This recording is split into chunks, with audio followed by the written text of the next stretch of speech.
I'm Richard Roeper, and in honor of Valentine's Day, I'm ranking my favorite romantic comedies of the generation. The countdown begins right now. Okay, you're looking for that perfect movie for Valentine's Day? Well, here are my picks for the 5 best romantic comedies of the past quarter century.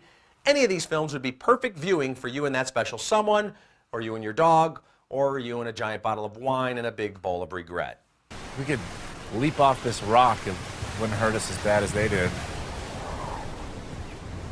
It's a jump then. No, I meant that like as a metaphor, you know? No, just do it. You'll be fine. Jump.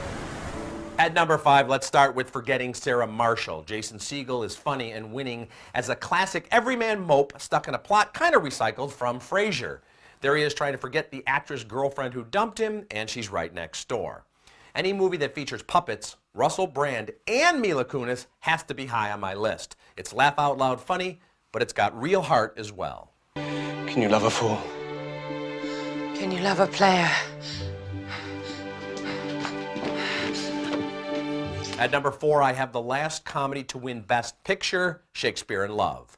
An impossibly young Gwyneth Paltrow and Joseph Fiennes are supported by a great cast of characters that include Geoffrey Rush and Dame Judi Dench in this stylish, remarkably directed, and consistently witty and sweet classic. It's one of the great testimonies to the power of love.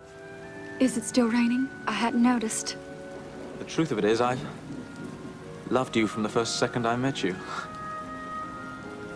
You're not suddenly going to go away again, are you? No. I might drown, but otherwise, no.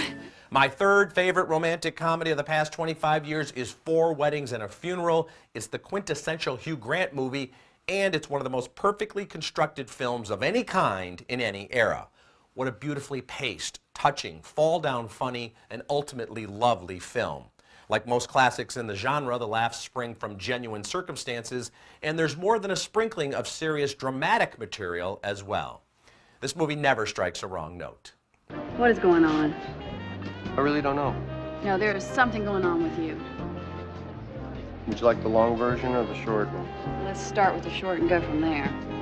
Believe it or not, I have 2 movies featuring Andie MacDowell on my list, as Groundhog Day checks in at number 2. Now you're thinking, wait a minute, isn't this a showcase for Bill Murray's amazing comedic gifts and a meditation on improving ourselves by not repeating the same mistakes over and over? Indeed it is. But it's also a love story about a self-centered lout who becomes a good man, mainly because he's trying to win the heart of a beautiful and good modern princess. As much as I would have loved to include Jerry Maguire, Notting Hill, When Harry Met Sally, and a dozen other films on my list, only had room for 5, and for me, the best romantic comedy in modern times is Love Actually. All you need is love.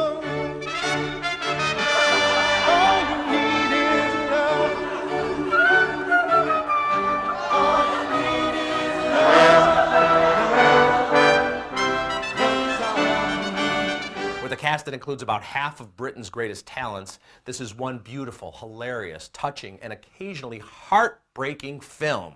Even though Love Actually is set in Christmas time, whether you're in love, going through heartbreak, or still waiting for that perfect someone, you watch this movie and you can't help but believe in romance.